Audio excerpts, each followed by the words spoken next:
আজি আমি জৱাহৰ নবোদয় বিদ্যালয়ৰ ষষ্ঠ শ্ৰেণীৰ নামভৰ্তি বিভাগৰ প্ৰৱেশ পৰীক্ষাৰ 2024 চনৰ কেইটামান প্ৰশ্নোত্তৰ চাম গণিতৰ। তোমালোকে যদি আমাৰ চেনেল প্ৰিজাম ক্লাছেছ পাঠশালা সাবস্ক্ৰাইব কৰা নাই সাবস্ক্ৰাইব কৰিব পাৰা আৰু ভাল লাগিলে ভিডিঅটো শ্বেয়াৰ কৰিব পাৰা আৰু তোমালোকৰ মতামতবোৰ কমেন্টৰ সহায়ত জনাব পাৰা। আমি আমাৰ প্ৰশ্নোত্তৰ চাওঁ। প্ৰথম এটা চাবা, যদি এটা বৰ্গৰ প্ৰতিটো বাহু 1/3 কমোৱা হয় তেন্তে বৰ্গৰ কালি কমিব। আমি যদি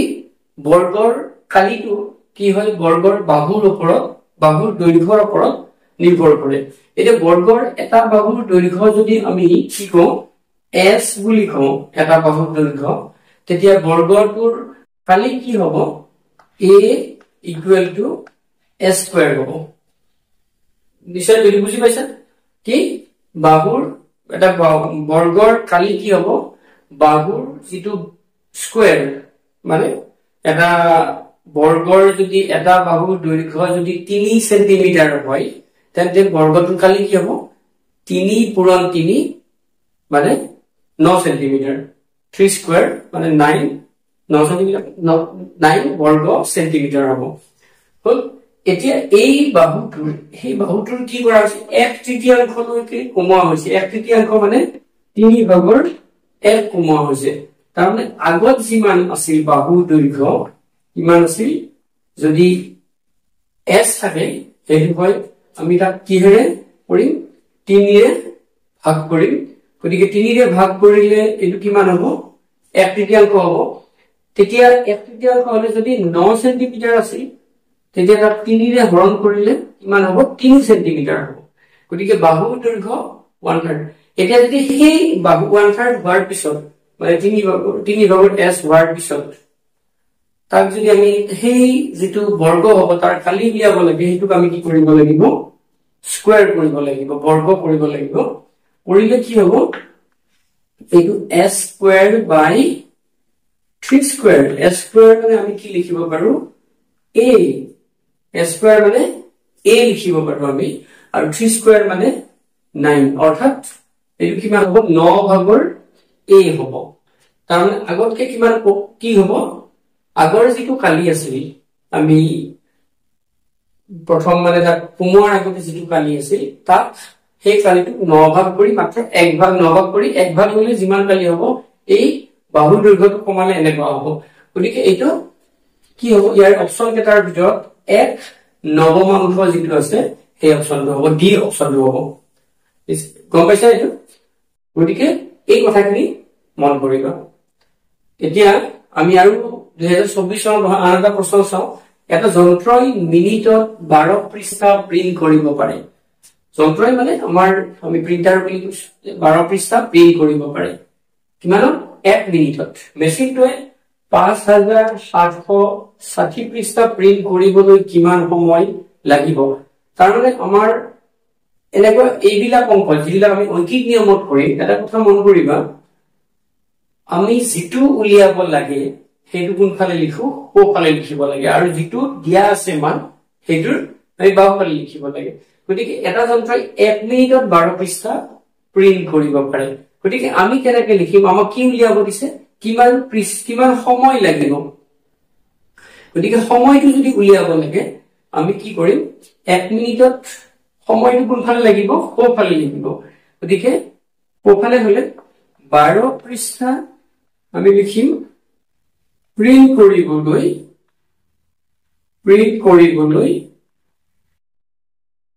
সময় লাগে কিমান সমান 1 মিনিট। 1 মিনিট সময় লাগে 12 পৃষ্ঠা প্ৰিন্ট কৰিবলৈ। গতিকে যদি আমাক 1 পৃষ্ঠা প্ৰিন্ট কৰিবলৈ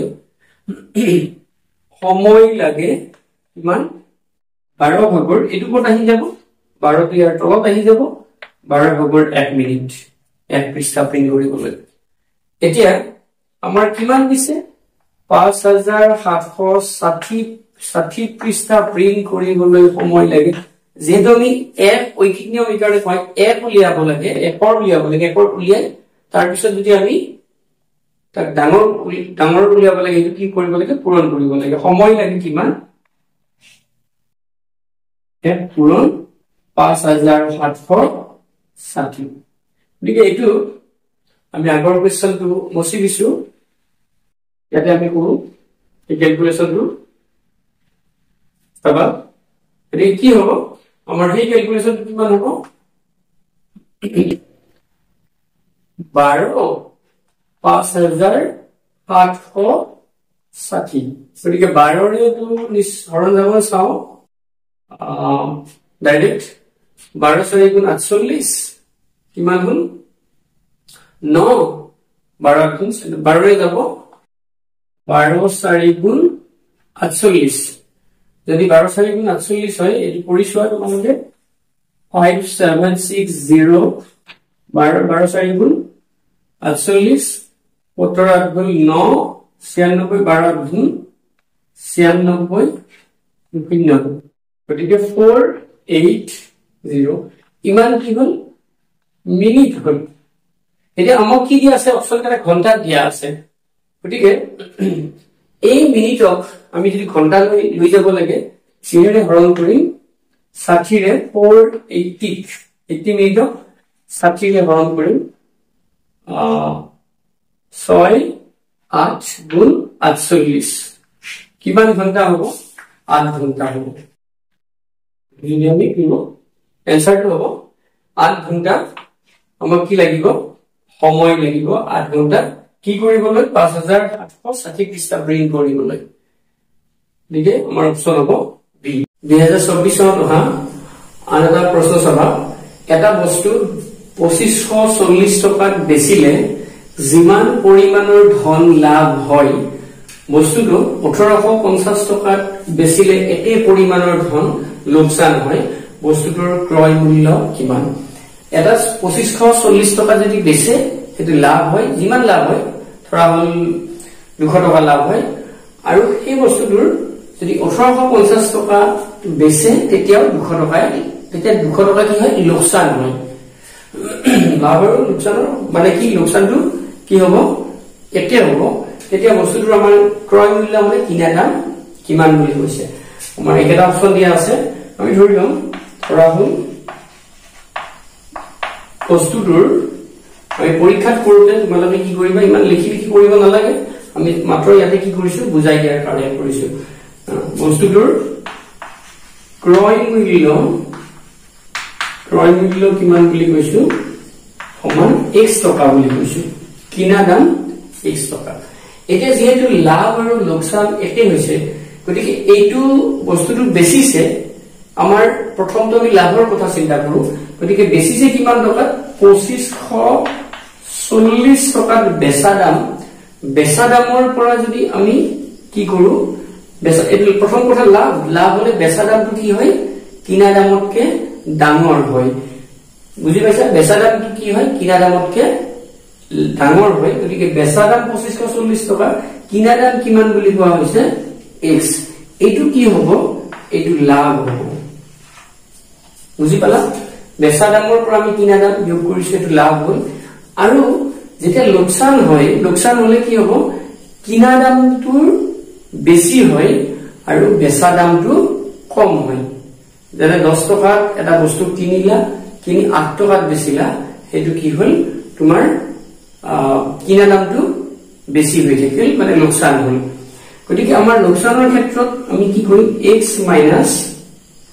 কিনা দাম বিয়োগ আমাৰ কি বেচা দাম এইটো হ'ব লোকসান আৰু আমাক এইটো কি বুলি কম আমি লোকসান বুলি কম আৰু দুয়োটা ক্ষেত্ৰত আমাক কি কৈছে দুয়োটা ক্ষেত্ৰত কৈছে এই লাভ আৰু লোকসানৰ পৰিমাণ সমান বুলি কোৱা হৈছে গতিকে এইটো নিশ্চয় বুজি পালা এইটো যদি তোমালোকে গঠন কৰিব পাৰা এইটো লিখিব পাৰা তাৰ মানে বাকিখিনিও কৰিব পাৰিবা এটা চোৱা আমি এইটো ঘুৰাই লিখিব পাৰো এইটো যেহেতু এটা সমীকৰণ বা এনেকৈ লিখিলা তোমালোকে বাৰু আমি কি কৰিম এনেকুৱা ক্ষেত্ৰত যত x থাকিব আমি সেই চলক থাকিলে বাওফালে লিখিম বাওফালে তাক পৃথক কৰিম গতিকে মাইনাস x এইটো ইফালে লৈ আহিলো এইটো ইফালে থাকিলে প্লাস হ'ব ইফালে আহিলে মাইনাস হৈ আছে প্লাস আছে গতিকে মাইনাস আৰু মাইনাস 850 এইটো 2540 টো কি আছে প্লাস আছে ইফালে লৈ গলে কি হ'ব মাইনাস হব 2540 এনেকৈ ভাবিব পাৰা বা তোমালোকে যদি দিগদাৰ পোৱা এটো কৰিব এই গোটেইটো এটো তুলাচনীৰ দৰে দাগাবল্লাৰ দৰে এটো আমি দাগাবল্লা যেনে ঘুৰাই দিলে কোনো সমস্যা নহয় আমাৰ সমীকৰণটো এটা দাগাবল্লা তাত আমাৰ দাগাবল্লা মানে যেতিয়া ব্যালেন্স হৈ থাকে কাটা একদম ওপৰ হেৰি লাগি থাকে সমতুল হৈ থাকে এতিয়া এটো সমীকৰণ হয় সমীকৰণৰ দৰে কাম কৰে তেতিয়া আমি গোটেই দাগাবল্লা যদি ঘুৰাইও দিও তেতিয়া ওজনৰ বা আমাৰ ব্যালেন্সৰ সমতুলৰ একো পাৰ্থক্য নাথাকে গতিকে আমি এটো কি কৰিব পাৰো ঘুৰাই দিয়াৰ দৰে ভাবিব পাৰো x এটো ইফালে লৈ আহিব গতিকে x - 1850 আৰু এটো ঘুৰালে 2540 - x এনেকুৱা এতিয়া চোৱা কি হ'ল এইটো আমি x টো ইফালে লৈ আহিছো ইফালে লৈ আহিলে মাইনাস টো ইফালে আনিলে প্লাস হ'ল 2540 এইটো মাইনাস টো ইফালে লৈ গলে প্লাস হ'ল 1850 গতিকে এইটো কিমান হ'ব 2x equal to আমি এটো যোগ কৰিম 2540 আৰু 1850 এটা যোগ কৰিলো 09 আঠে পাছে 13 2 একে 3 4 4390 গতিকে x equal to কিমান হ'ব 4390/2 এটো 2 ৰে যদি হৰণ কৰো আমি কি হ'ব 2 দুগুণ 4 একবাৰ যাব 3 2 গুণ 2 9 মানে 1 আহিব 19 2 গুণ 18 1 আহিব 10 2 5 গুণ 10 তাৰমানে এটোকে এনসাৰ টো x টো কিমান হ'ব 2195 আৰু x টো কি আমাৰ বস্তুটোৰ ক্ৰয় মূল্য মানে বস্তুটোৰ কিনা দাম আমাৰ বস্তুটোৰ ক্ৰয় মূল্য দিছে গতিকে কি হ'ব 2195 অপচন বি টো হ'ব 2195 টকা হ'ব বস্তুটোৰ ক্ৰয় মূল্য তেতিয়া কি হ'ব 1850 টকা বেছিলে যেটো লোকসান হ'ব আমি যদি চাও 1850 টকা যদি বেছে বস্তুটোৰ দাম 2195 গতিকে আমি কিমান বেছিছে 1850 বেছিছে বেছিলে কিমান 5 9 5 গুণ 4 11 3 গুণ 8 গুণ 3 345 টকা হ'ব লোকসান এতিয়া আমি লাভটোৰ কথাটো চাও আমি লাভটোৰ কথাটো চালে কিমান হ'ব 2540 বিয়োগ 2195 10 5 গুণ 5 13 9 গুণ 4 4 1 গুণ 3 345 345 টো লাভ 345 টো লোকসান তাৰমানে দুটা লাভ আৰু লোকসানৰ পৰিমাণটো একে হ'ব আন প্ৰশ্নটো চাবা 5 সমষ্টি 8/3 পূৰণ 8 সমষ্টি 8/1 বিয়োগ 3 সমষ্টি 8/1 পূৰণ 5 সমষ্টি 8/5 ৰ মান এটা অপচন দিয়া আছে গতিকে আমি এটো লিখিছো এটো কি কৰিম আমাৰ এটা মিশ্ৰ ভগ্নাংক হৈ আছে মিশ্ৰ ভগ্নাংক মানে এটা অখণ্ড সংখ্যা আছে আৰু এটা প্ৰকৃত ভগ্নাংক মানে হৰটো সৰু লবটো হৰটো ডাঙৰ লবটো সৰু গতিকে এটো আমি অপ্ৰকৃত ভগ্নাংকলৈ ৰূপান্তৰিত কৰিম 8 8 5 গুণ 40 3 43 8 8 8 গুণ 64 65 বিয়োগ 8 3 গুণ 24 25 পূৰণ 8 5 গুণ 40 আছে 45 হল এতিয়া আমি এটো লসাগু লম লসাগুটো কি মান হ'ব 2000 একে আছে গতিকে 8 পূৰণ 8 আমি কিয় লিখিছো পিছত কিবা কাটাকাটি যাব পাৰে বুলি আমি লিখিছো নগলে আমি পূৰণ কৰি দিম গতিকে এইটো কিমান হ'ব 43 into 65 minus 25 into 45 যদি লসাগুৰ এই একে হয় এইটা কি হৈছে লসাগুটোৰ লগত মিলিছে গতিকে ওপৰত যি থাকে এটা আমি লিখিব পাৰো এতিয়া আমি মাইনাস কৰিম 43 মাল্টিপ্লাই কৰিম পূৰণ into 65 হল গতিকে এটো 5 3 গুণ 15 5 4 গুণ 20 21 6 3 গুণ 18 6 4 গুণ 24 25 5 এটো 9 8 এটো হল গতিকে এটো কিমান 2795 মাইনাস আমার কিমান 45 25 পূরণ 45 এটা পূরণ করিলো 5 5 গুণ 25 5 দুগুণ 10 এর 12 4 5 গুণ 20 4 গুণ 28 10 ওদিকে 5 2 1 1 ওদিকে কিমান হবে 1 1 2 5 ওদিকে এটো 8 পূরণ 8 ওদিকে এটোৰ পৰা আমি 1 1 2 5 যদি বিয়োগ কৰো 0 8 এটো কিমান হ'ব 6 1 1670 এই 1670 কিমান হৈ যাব আমি যদি 8 ৰে যদি কৰো আর দুগুণ 16 এক বনা যায় 70 আমার আমি কি হারে করিম 70 4 রে আমি করু 4 2 4 4 গুণ 16 4 1 গুণ 4 3 30 4 কে না যায়